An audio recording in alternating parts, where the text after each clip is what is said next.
Ayatollah Khamenei की मौत हुई है और मैं इसको इमोरल और अनलॉफुल एक्ट मानता हूँ आयतुल्ला खामेनी की मौत को। और मेरी तरफ से, हमारी पार्टी की तरफ से ना सिर्फ उनके शिया वर्ल्ड को बल्कि पूरे लोगों को जो उनको अपना रहबर मानते थे, शिया कौम उनको अपना रहबर मानती थी, और हम ये मुतालबा करते हैं कि ये जंग ख़त्म होनी चाहिए और भारत सरकार को इसमें अपना रोल निभाने की ज़रूरत है। और हम उम्मीद करते हैं कि मौजूदा बीजेपी की सरकार आयतुल्ला खामेनी की मौत को कंडेम करेगी, इस जंग को रुकाने की पूरी कोशिश करेगी, क्योंकि याद रखिए कि 10 मिलियन के करीब भारत के नागरिक गल्फ़ कंट्रीज़ में काम करते हैं। और अभी इत्तला आई कि ओमान के पोर्ट पर शायद हमारे एक इंडियन वर्कर की ज़ख्मी भी हुए हैं। तो ये बहुत, अगर ये जंग नहीं रुकेगी तो फिर ये बहुत आगे बढ़ेगी, ये टर्मोइल होगा पूरे इलाके में। और आपको अंदाज़ा भी नहीं है कि कई भारत के लोग जो उम्रा करने के लिए गए हैं और वो ट्रैवल एजेंट के ज़रिए जाते, पैसे देते 2 दिन मक्के में या 3 दिन मदीने में, अब उनके पास पैसे नहीं है, वहाँ पे फ़्लाइट ही नहीं उड़ रही है वहाँ पे। तो कितनी परेशानी हो रही है।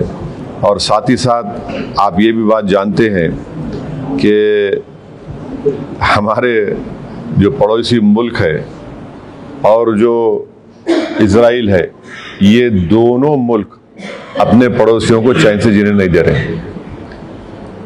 अफ़गानिस्तान में हमला, और फिर इज़राइल जो है बार बार जून में ईरान पे हमला किया, और इज़राइल बेंजामिन नेतन्याहू ने 70,000 से ज़्यादा फ़लस्तीनियों का जेनोसाइड किया।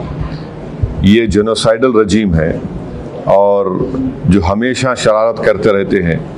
तो ये मेरे एहसासात हैं अपनी पार्टी की तरफ से, और मैं उम्मीद करता हूं कि हमारी गवर्नमेंट ऑफ इंडिया खामनेई की मौत की मजम्मत करेगी। और अगर ये जंग नहीं रुकेगी, जो एक इल्लीगल है और कोई ख़तरा नहीं था किसी को, सिर्फ दबाना चाह रहे थे और जुल्म कर रहे हैं इस तरह वहाँ पर हमला करके, और इसके जो नताइज निकलेंगे वो बुरे निकलने वाले हैं। हम लोग अंडर एस्टिमेट कर रहे हैं, ये ख़त्म होने वाली नहीं। अगर ट्रंप और नेतन्याहू समझ रहे हैं कि रजीम चेंज होगा ईरान में, मैं नहीं समझता कि रजीम चेंज होने जाने वाला है। दोस्तों, आप तमाम लोग जानते हैं कि ईरान के supreme leader ayatollah Ali Khamenei को शहीद कर दिया गया। जी हाँ, आपको मालूम है कि इजराइल और अमेरिका ने मिलकर के ईरान पर हमला किया, और उस हमले में आयतुल्ला खामेनी शहीद हो गए। उनके साथ उनके परिवार के और अन्य भी लोग शहीद हुए। मीडिया रिपोर्ट्स के अनुसार आयतुल्ला खामेनी अकेले शहीद होने वाले नहीं थे, बल्कि उनके साथ उनकी बेटी, उनके दामाद, उनकी नाती नतनी और उनके बहू के भी शहीद होने की खबर सामने आई। इस पूरे मामले के बीच असदुद्दीन ओवैसी ऑल इंडिया मजलिस इत्तेहादुल मुस्लिमीन के अध्यक्ष और हैदराबाद के सांसद ने भी अपनी राय जो है वो कहीं ना कहीं सोशल मीडिया पर जो है वो जाहिर की है। हम आपको बताना चाहते हैं कि आखिरकार इस पूरे मामले पर असदुद्दीन ओवैसी ने क्या कुछ कहा है। देखिए, असदुद्दीन ओवैसी ने ट्वीट करके सोशल मीडिया प्लेटफॉर्म पर अपनी बात रखी। उन्होंने कहा है कि ट्रंप इजराइल द्वारा ईरान पर किए गए हमले पूर्णतः निंदनीय है, विशेषकर तब जब जिनेवा में ईरान अमेरिका वार्ता चल रही थी। पूरे ईरान में 200 से अधिक लोग मारे गए, जिनमें 108 वे लोग शामिल हैं जो एक लड़कियों के स्कूल पर हमले में मारे गए। आपको बताया था मैंने किस तरीके से मिनाब में ये मामला सामने आया। आयतुल्ला खामेनी की हत्या अनैतिक और अवैध कृत्य है। मेरी ओर से हार्दिक संवेदनाएं। ईरान पर ये हमले तुरंत रोके जाने चाहिए, अन्यथा पूरा क्षेत्र अस्थिरता में घिर जाएगा। हमें यह भी याद रखना चाहिए कि लगभग 1 करोड़ भारतीय इसी क्षेत्र में काम करते हैं।